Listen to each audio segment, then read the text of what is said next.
Hey, yo, y'all remember the movie Friday? You don't got to lie, Craig. You don't got to lie. That Canelo Alvarez versus Terrence Bud Crawford is the fight of the century. Liar. Emma, límpiate la boca con jabón, Turki Alalshikh. Huh? Look, I'm getting tired of talking down about this fight. Look, Canelo Alvarez is a 4-division world champion, super middleweight undisputed. Terrence Bud Crawford, 4-division world champion, 2-division undisputed champion. You know what I'm saying? Great legacy, first ballot Hall of Fame, one of the greatest guys that ever laced them up of this generation, right? Canelo Alvarez with the better resume is probably the best fighter of this generation, including with Alexander Usyk, now you know Uwe. But this ain't the fight of the century. I always say that a mega fight, a great fight, a big fight, you know what I'm saying? Both fighters have to come into that ring with great momentum. I believe that Canelo Alvarez and Terrence Bud Crawford in their last outing had the worst performance of their career. Now, of course, a lot of people going to blame William Skull for the way that he was running like a bitch. You understand that? But Canelo Alvarez also, who's a master of cutting the ring off, really didn't even want to truly try to cut the ring off. He never implemented the jab to get inside and things of that nature. You know what I'm saying? I think he knew he had the bag, the future bag with Terrence Bud Crawford. Terrence Bud Crawford's watching the fight. Turki Alalshikh, they already knew what they wanted from Canelo Alvarez, and that's for Canelo Alvarez to just get the belt back so Terrence Bud Crawford and Canelo Alvarez could fight for the undisputed and give Bud Crawford the opportunity to become a 3-division undisputed world champion. Terrence Bud Crawford had the worst performance of his career versus Majramov, in which there are people that believe that Majramov actually won the fight. You know what I'm saying? Arguably. It could go either way. Could have been a draw. But you could say that Majramov could have won 115-113 as well. It was the worst performance of Terrence Bud Crawford prime career, like as a pound-for-pound fighter, and the same goes for Canelo Alvarez. So it didn't have great momentum. And also, the fight that the fans been asking for has been David Benavidez versus Canelo Alvarez. That's the primary fight, I believe, in the sport of boxing. A fight that everybody was asking for, casuals was asking for, right? So to say that that's the fight of the century, you can't give that title, you know, like the way that we was giving the title to Floyd Mayweather and Manny Pacquiao. We understood that Manny Pacquiao and Floyd Mayweather was the best fighters in the sport of boxing, and they was lined up to fight. It's a fight that the boxing fans was asking for. It was the primary fight in the sport of boxing. Now, Bud Crawford versus Canelo Alvarez, great fighters, but it's never been, nobody was asking for this fight. Nobody was clamoring for this fight. Nobody was begging for this fight. You know what I'm saying? Nobody really asked for this fight. This is a fight that Turki Alalshikh wants, because I do believe that his favorite fighter is Bud Crawford, and believe that his skill set could accomplish great things. You know what I'm saying? Really great things, right? And it's okay to believe in Bud Crawford's skills and talent. Bud Crawford proved that he is an elite talent that could transition into any weight class. But his weight class is for a reason. He already went into 4 weight classes, and then in the 154-pound division at the age of 37, 38, you know what I'm saying? We see that he peaked there.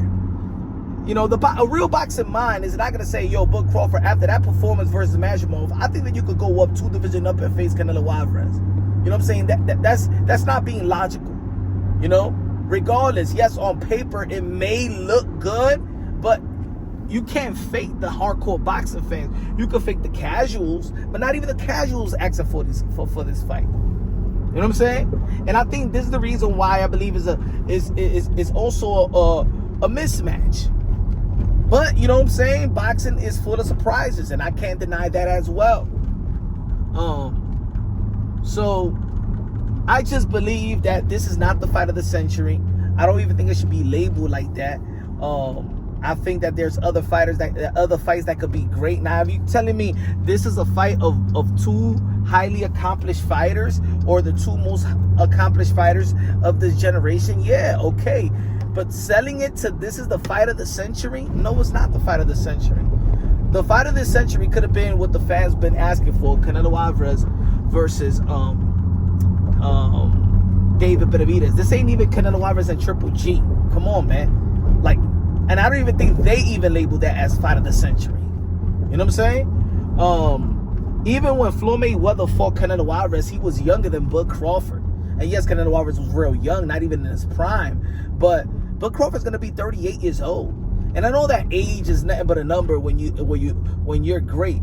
But Bud Crawford is also not a freak of nature. He's not a Manny Pacquiao either. You know what I'm saying? I just feel like that both fighters wasn't stupid enough not to get the bag, not to take Turki Alalshikh massive money offer. You know, and I think that's the reason why Bud Crawford be like, you know what, man, I'll take the fight, and I don't have another layoff to take that fight. You know what I'm saying? And that's what I'm talking about. Bud Crawford don't have momentum. Think about it. After the Madrimov fight, Bomac was indicating that, you know, what went wrong in that fight, and they indicated that probably layoff was an issue. Well, that was going to that was a layoff just to fight a guy that was 10-0. Not even an elite fighter, haven't done nothing in the pros. Never fought a world champion, never beat a world champion, never beat an ex-world champion. And he struggled with a Madrimov. And there's gonna be people out there that be like, well, the styles make fights, but styles make fight. Remember what we say, that Bud Crawford was arguably pound for pound, 1, 2, 3, you can flip it around. And when you're pound for pound like that, you could adapt to any skills. You are pound for pound. So I don't want to hear, oh, Bud Crawford and all the Madrimov was just virtual tease. Is not nobody pound for pound this, and how did he do versus Madrimov? So that's not an excuse. It's not an excuse. And I believe the majority of the people would say that Bud Crawford has more arsenals than a virtual tease. Why didn't virtual tease struggle with Madrimov? So is virtual tease better than Bud Crawford? Is virtual tease have more layers than Bud Crawford that he could adapt to a Madrimov? Come on, let's be real, let's be honest. You don't got to make an excuse for Bud Crawford. Bud Crawford has peaked at 154. There was no reason for him to think that he could go and fight the king, Canelo Alvarez. Now, when it comes to Canelo Alvarez, there's people I feel that felt that Canelo Alvarez have declined. He haven't knocked people out. But in all actuality, Canelo Alvarez was never this knockout, one-punch, knockout artist. You know what I'm saying? But he still implement power. But think about it. Canelo Alvarez wasn't this knockout. He wasn't knocking out Trout. He wasn't knocking out Lara. He didn't knock out Cotto. He didn't knock out Jaime Munguia. He didn't even knock out Julio Cesar Chavez Jr. So this indication that, oh my God, yo, Canelo Alvarez doesn't have no power. No, he declined because he doesn't have the power. Canelo Alvarez declined a little bit. You know what I'm saying? Just like every other fighter that has a lot of wear and tear, like Canelo Alvarez. I haven't seen Canelo Alvarez taking a beating. Even with Dimitri Bivol, I think that Dimitri Bivol just outboxed him, but he didn't demoralize him. But I don't think that a lot of fans like. I think the reason why people feel like Bud Crawford has a chance is because they feel like Canelo Alvarez have gone 12 rounds with guys that's truly not supposed to be on his level. But then people also gotta humble themselves and understand. And I know there's people I could read it sometimes, and it irks me. You know what I'm saying? When they're talking about when I mention, yo, Jermell Charlo, the undisputed 154-pound champion, that's known for that is a knockout artist, got all his belts by stopping his opponent to become undisputed. When he went to the 168-pound division and faced Canelo Alvarez, even Jermell Charlo said that when he landed a couple of left hooks, that Canelo Alvarez didn't feel my punches. Now, this is coming from a guy that's bigger than Bud Crawford, that's also a knockout artist. You know what I'm saying? At 154. And there's people out there that don't want to give Jermell Charlo credit. No. No, it's not about, why Jermell Charlo fought like that. Why did Canelo Alvarez make Jermell Charlo fight like that? Remember who Canelo Alvarez is. And I think that people don't understand that. If you see a knockout artist like Jermell Charlo, and then he ain't fight the way that he usually fight at 154, first, weight class for a reason, he moved up, right? What you think? He was just fighting a heavy bag? No, he was fighting Canelo. He felt the power of Canelo, and also Canelo Alvarez got one of the best, or arguably the best chin in the history of the sport of boxing. So there's a lot of reasons why I feel this is a mismatch. But there are reasons why people may feel that Bud Crawford may have a chance, and there's people out there that feel like Canelo Alvarez is going to beat the crap out of Bud Crawford if he doesn't if he's not agile enough, uses his footwork enough to stay away from Canelo Alvarez. Now people think that Bud Crawford is not going to perform like a Jermell Charlo, like he's going to go for the gusto. Yeah, right. Yeah, you could go for the gusto and then you could get credit just like Thomas Hearns, but Thomas Hearns got stopped in the 3rd round by Hagler. Yeah, a lot of people remember the 1st round, 2nd round. I think that was a great fight. It wasn't a great fight, to be honest. Sorry to tell y'all folks, that only lasted 3 rounds. And if any fight, could you imagine if Tank Davis fights Shakur Stevenson, right? And Tank Davis beat Shakur Stevenson in 3 rounds. Would you say that was a great fight? No. So let's stop. Let's stop with the lies. Hearn and Hagler was great 1st round, but it was not a great fight. You know what I'm saying? And that was Hearns, a proven knockout artist, Hitman Hearns, right? If you to go toe to toe with Canelo Alvarez, Canelo Alvarez is going to do to Terence Bud Crawford what he did to Hearns, what Hagler did to Hearns. You know what I'm saying? Oh, but yo, Floyd Mayweather did this. Well, we all know that Bud Crawford is not a wizard like Floyd Mayweather. So don't even compare that. It's only 1-1 in the sport of boxing. Is this a fight of the century? No. This is what you call a glorified mismatch. That's what it is. But I'm going to be watching, and probably I'll tend the fight, because at the end of the day, it's an event.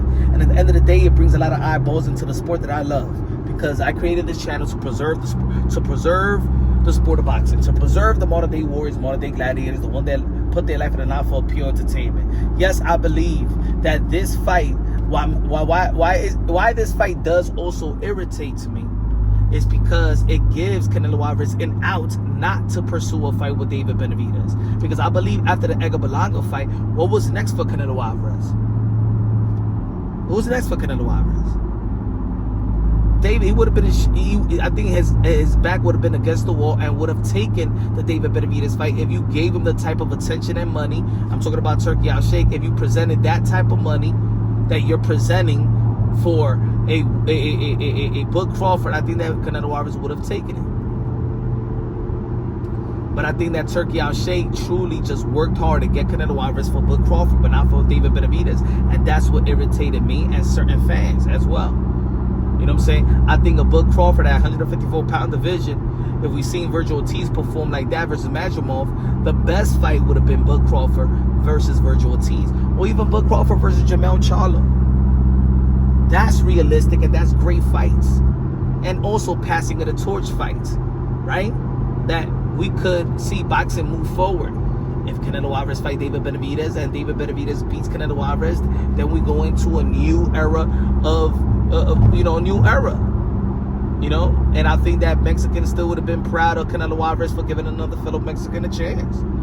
And if Virgil Ortiz would have fought Bud Crawford, let's say Virgil Ortiz beat Bud Crawford, then boxing moves forward. These are great fights. And I feel like there's a person with the money and there's enough talent not to sell the boxing fans a lie that this is a fight of the century. We don't need that in the sport of boxing. We got enough talent and we got great potential matchup that could really uplift the sport of boxing and ignite boxing fans and fans all over the world. Bud Crawford and Canelo Alvarez, all they're gonna do is wear that ski mask, take candy from a baby, which is Turki Alalshikh, and retire. And then what? Does Canelo Alvarez get props for beating Bud Crawford? No, he don't. No, he don't. Does Bud Crawford get massive credit for beating Canelo Alvarez? Yes. So it's one guy really putting his legacy on the line. Bud Crawford is in a win-win situation. It's nothing big. A great fight is when both of these guys got something to lose. You know what I'm saying? Hagler and Hearn had something to lose around that time. Duran and Leonard had something to lose around. That's great matchups. You know what I'm saying? But Turby if Bivol got something to lose. Tyson Fury Usyk got something to lose. Loma versus Teal got something to lose. Devin versus Loma had something to lose. You know? These are great matchups of this young generation that could, you know? Tank versus Shakur. Let's see if Tank beats Lamar Roach in the rematch. That's something to lose. You know? These are great fights. These are great fights. Let me know what y'all think, man. Usyk versus Dubois. That's something to lose. Let me know what y'all think, man. This is Punch Drunk Boxing, a.k.a. Mr. Moonshine himself. Love y'all. God bless, and on to the next.